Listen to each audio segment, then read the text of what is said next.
Yaga. Okay, people. The series continues. So, guys, as we're talking about this pathology, we must always bear in mind narcopaths exist on a spectrum. So you get people who are very low on the spectrum, and you get people who are very high on the spectrum.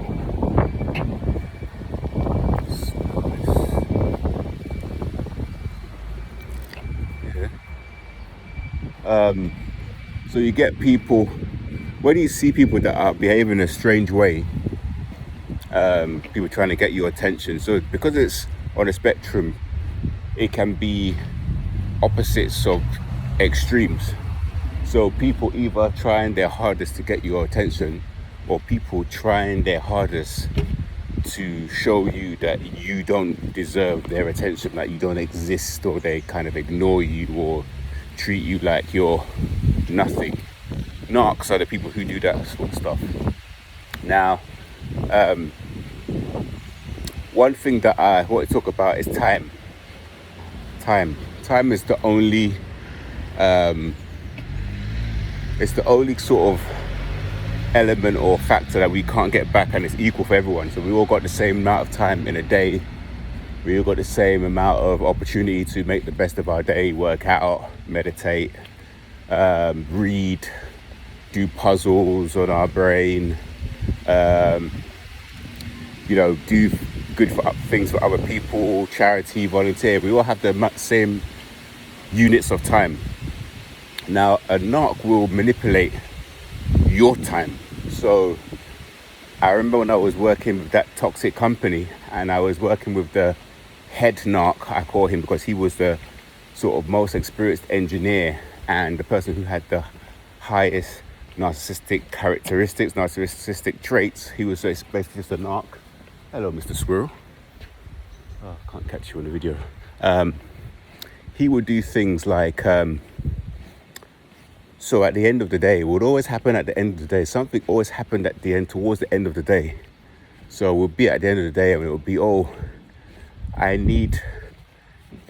haven't got any zip ties. Do you have any zip ties? So I have to go into my van. I'd have to spend time getting him the zip ties. Tomorrow I'm gonna come early to identify all the cable cores. Do you have any tags? Do you have a spare tag? So I'll go into my van.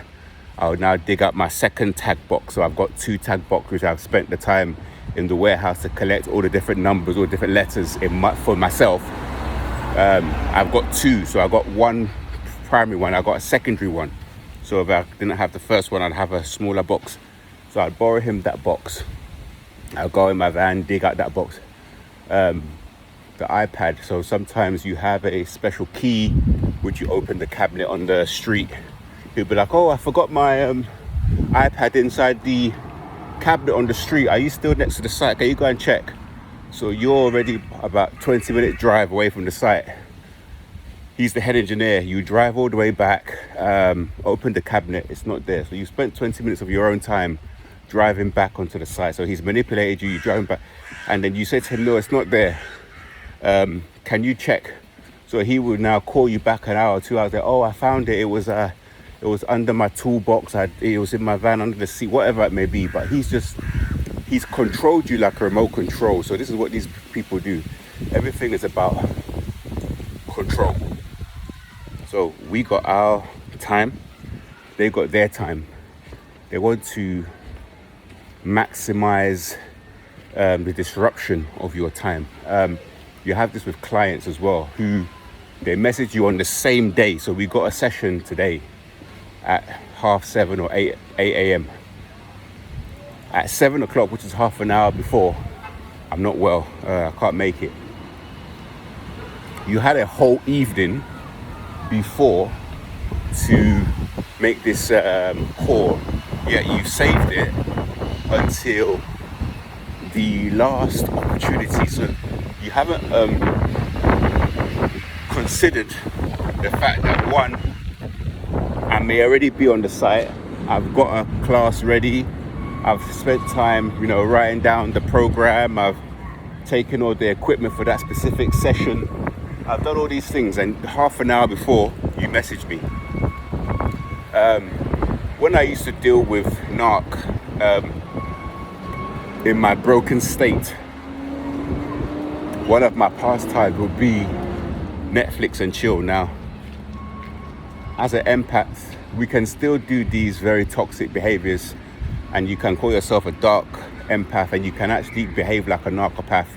You can go out and sleep with people. You can go out and drink a copious amounts of alcohol, substances, smoking grass, doing whatever you like, acting like them, chasing supply, vaping every 2 seconds. But there'll be a line that you cannot cross. There'll be a boundary that you cannot cross. There will be some aspects where you would say, enough's enough. I need to fix myself. I need to fix my life. I have to go back.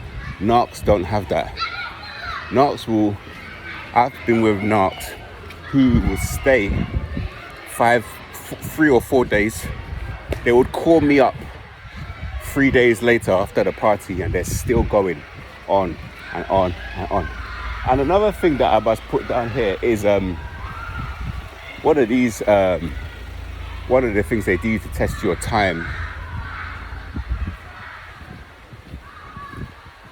One of the things a lot of these characters may do is, if you're Netflixing or chill, whatever it is you're doing, what they tend to do is, if you have arranged for a time and you're about to meet them, what they'll do is that they'll turn up late, they'll push the time back, they might go and meet up with another one of their suppliers, they lie, oh, I'm working late in the office. So you've already made this time with them, you've arranged to have this, you booked out your time, so you managed to have gone to your job, to your work, you've come back home, you've got yourself ready for this date or whatever it is, and they will be like, oh, last minute something came in, I have to work, I have to spend another 2 hours, and you can't actually do anything now. You have to now just wait, and they get a charge. This is how sick these characters are. They get a charge, like they feel good, like, oh, look at how powerful I am. I have manipulated someone, I have tricked someone into waiting, I have tricked somebody into spending their time. This is why you must always you must always center yourself, you must always put yourself first in your own dialogue, in your own story. When someone is saying they're late or cancelling or making you wait or slowly testing your boundaries for whatever reason, see this as an erosion of your time, which is your resource, like I said at the beginning, which we all have equal amounts of time, and see it as a great disrespect. And the number one thing is to show yourself the utmost love, show yourself the utmost respect by not allowing these people to erode or disrespect you by wasting your time.